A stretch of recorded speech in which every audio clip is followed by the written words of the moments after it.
Los argentinos, no sé si es que tienen memoria o crearon una memoria que capaz que no corresponde a los del Tucumán. Y los del Tucumán entendemos ahí que tenemos un problemita con lo que es nuestra historia.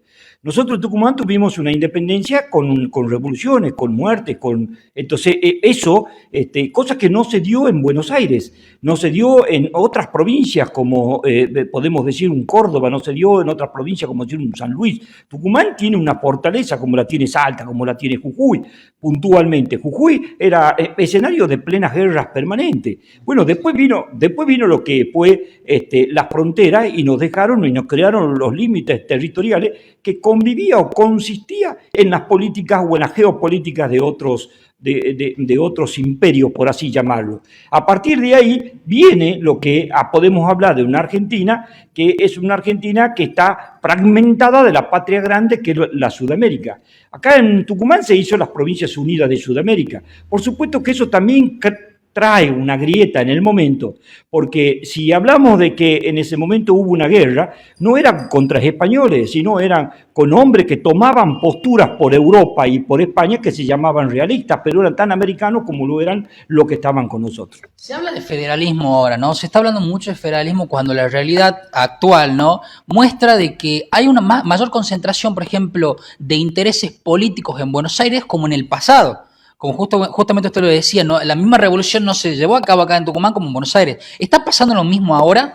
Está pasando exactamente, pero estos son por cuestiones geopolíticas, como te decía, porque lo mismo que pasa en Argentina con Buenos Aires, pasa en Chile con Santiago, pasa en Venezuela con Caracas, pasa en Perú con Lima, pasa en Bolivia con La Paz. Entonces, no es un fenómeno específicamente argentino. No es argentino, es sudamericano. ¿Y por qué sudamericano? Porque es necesario tener una Sudamérica dividida, porque una Sudamérica unida es otro. Las Provincias Unidas de Sudamérica, cuando se declara la independencia, era bioceánica. Podíamos salir para llevar nuestros productos por Pacífico o por Atlántico. Entonces teníamos una cuestión minera con nuestras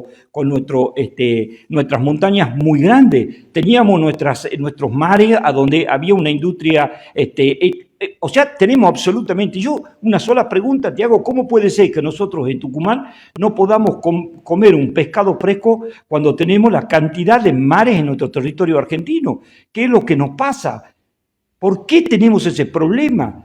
Entonces, es un problema también de políticas que deberíamos tener para fortalecer una política alimentaria de algo que no tenemos muy cerca. Pero ponerle que no comamos pescado del mar, pero tenemos para tener muy buena alimentación con los pescados de nuestros ríos, pero tampoco es así. ¿Por qué es eso? Porque nos faltan políticas. Y cuando hablamos de que nos faltan políticas, cierto es que faltan políticos en los cargos políticos, porque no quiere decir que fulano de tal que está en una silla de un funcionario político sea político, todo lo contrario. El político es una persona generosa que está mirando qué necesita nuestra sociedad y está pensando en 20, en 30, en 40 años cómo se va a desarrollar.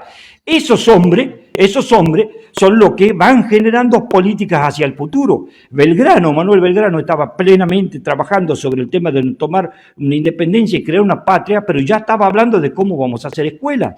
Y así el mismísimo general San Martín estaba peleando cómo iba a ganar una batalla, pero ya estaba hablando de la industria vitivinícola en Mendoza. Y entonces empieza a conversar y empieza a decir, y tenía que mentirle hasta los propios, tenía que cambiarle el líquido de una bebida francesa con una bebida propia, y decirle, observen cuál es el mejor. Entonces cuando venía la etiqueta y hablaban sobre el francés, decían, es muy bueno el Buquel. Pero después decía, bueno, ¿qué hemos hecho? Hemos hecho una travesura, hemos cambiado el líquido, quiere decir que el mendocino es muy bueno, o el sanjuanino, para decir el cuyo.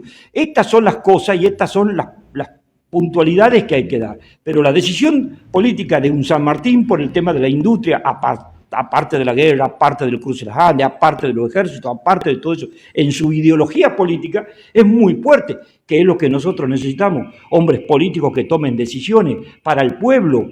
Y deben olvidarse si es bueno para ellos. Deben pensar que es bueno para la sociedad. Un intendente no puede pensar en ser lord No, debe ser intendente de un pueblo, de una ciudad, y debe entender que nos gobiernan. ¿Quiénes nos gobiernan? Nos gobierna un grupo de vecinos que se llaman consejos deliberantes, y esos consejos deliberantes hacen ordenanza, y cuando decimos que hacen una ordenanza, es una orden que debe ejecutar un intendente, pero acá nosotros tenemos al revés. Es como que el intendente le pide a los concejales qué van a hacer para la estrategia del intendente. No, es al revés. Quienes gobiernan son los concejales. Ahora, quiero preguntarle a todos los concejales si saben que ellos gobiernan y que tienen una persona que ejecuta el plan que ellos tienen, que son las famosas ordenanzas. Te ordeno a hacer tal cosa. Esto es lo que nos falta. Pero nos falta no achicar la grieta, nos falta hablar de política. Hablar de política no es hacer digamos, una gestión que vos me vas a dar algo a mí. Hablar de política, ¿en qué marco nos vamos a mover en 4 años, en 8 años, que va a impactar en 20 años, en 40 años? Yo te pregunto en la provincia de Tucumán, ¿cuál es la política de turismo que tenemos? No tenemos. Están haciendo gestiones de turismo, pero no política de turismo.